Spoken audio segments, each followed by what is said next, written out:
आपको बता दें कि सुपौल विधानसभा क्षेत्र के प्रत्याशी ब्रजभूषण नवीन ने एक प्रेस वार्ता बुलाई, जहां मीडिया को संबोधित करते हुए सुपौल विधानसभा क्षेत्र की जनता से अपने पक्ष में वोट देने को कहा। वहीं दूसरी ओर विपक्ष पर निशाना साधते हुए कहा कि सूबे में विकास कार्यों के विभिन्न क्षेत्र में बहुत सारी कमियां हैं।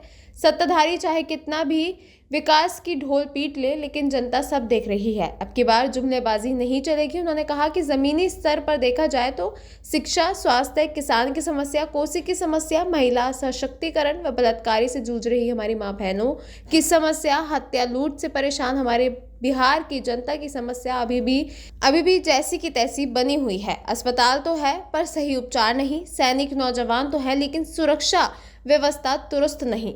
हमारी पुलिस प्रशासन भी कभी कभी खुद आतंकियों से जूझ रहे होते हैं। विद्यालय तो है लेकिन सही शिक्षा नहीं है। उन्होंने ये भी कहा कि विकास की बात सत्ताधारी करते हैं तो विकास ज्यादातर पेपर पर और नेताओं के भाषण में ही दिखाई देता है। उन्होंने सुपौल विधानसभा क्षेत्र की जनता से अपील करते हुए कहा कि आप सभी 11 नवंबर को ईवीएम मशीन के क्रम संख्या 2 पर बटन दबाकर हमें भारी बहुमत से जिताने का कार्य करें। हमारी सरकार बनते ही राज्य के विभिन्न क्षेत्रों में विकास कार्य किए जाएंगे और सभी समस्याओं को निश्चित रूप से दूर करने का काम करेंगे। आप तो कितना अच्छा खासा वकालत कर रहे थे, वकील थे, फिर ऐसा क्या हुआ कि आप जैसे विधानसभा में नामांकन दिए? सबसे पहले तो हम अपने दर्शकों को जय हिंद बोलते हैं और बहुत अच्छा सवाल है आपका।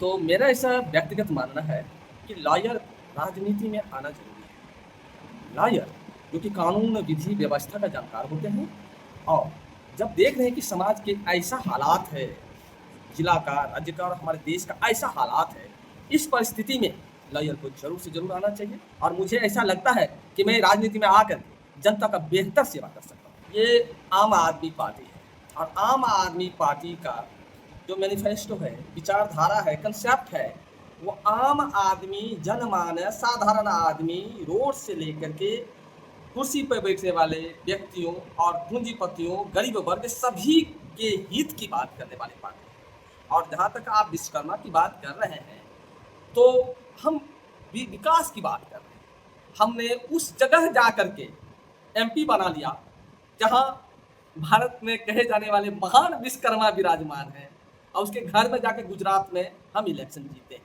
कितना सीट आया है छिपा हुआ नहीं है।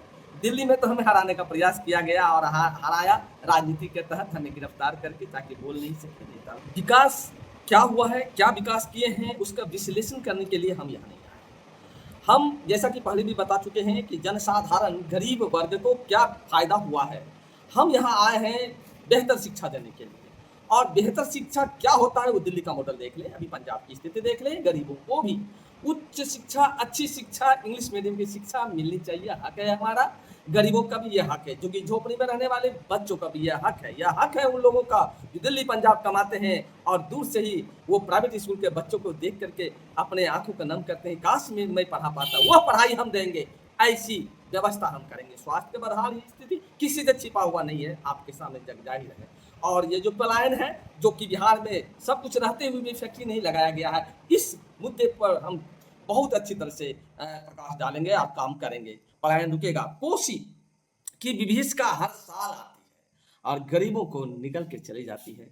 आप देखे होंगे कि पिछले कुछ वर्ष पहले जो कुशा बांध त्रासदी हुई है, कितना रुपया आया है। बड़े बड़े एक्टर, बड़े बड़े इंडस्ट्रियलिस्ट, बड़े बड़े लोगों ने दान दिया। कहाँ गया वो पैसा कोई नहीं जानता। मैं नहीं आरोप लगाऊंगा किसी पर, चाहता तो उतना ही पैसा से बहुत हद तक विकास हो गया रहता। बड़े बड़े नदी को विदेशों में बांधा गया है। आज भी हमारे पास टेक्नोलॉजी है, लेकिन नहीं करना चाह रहे हैं। क्यों नहीं करना चाह रहे, मैं उस मुद्दे पर नहीं बोलूंगा। मैं करना चाहता हूँ, मैं करूंगा। मैं यह अस्पताल सुपौल जिला में बहुत ही शानदार बना है और ये पब्लिक का ही पैसा से बना है। जिसने भी बनाया है पब्लिक के पैसे से बनाया। बहुत बेहतरीन अस्पताल है, हम नकार नहीं रहे कि अस्पताल नहीं बना, लेकिन अस्पताल में टेक्नीशियन नहीं है, पैथोलॉजिस्ट नहीं है, अच्छे गुणवत्ता वाले स्टाफ नहीं है, नर्स को ढंग से सुई देने नहीं आता है, वैसे ऐसे नर्स नहीं है, अच्छे कंपाउंडर की कमी है अच्छे योग्य डॉक्टर की जरूरत है। अच्छे डॉक्टर, प्रशिक्षित डॉक्टर का आना यह जरूरी है। बहुत सारी दवाइयाँ नहीं है, 5-7 दवाइयाँ, वही सब चल रहा है। परंतु काफी मात्रा में उपकरण तो अच्छे अच्छे लगे हैं। आपको गाड़ी दे दिया, बहुत अच्छा मर्सिडीज, आपने एक से एक कंपनी की गाड़ी दी, आपको चलाना ही नहीं आएगा तो क्या करिएगा? गाड़ी को ले जाकर रख दीजिएगा। मरीज है और उपकरण है, आप चलाना नहीं जानेंगे तो आप रेफर नहीं करेंगे कि यहाँ सुविधा नहीं है। सब सुविधा रहने के बावजूद भी आपको सुविधा नहीं है, क्योंकि आपके पास योग टेक्नीशियन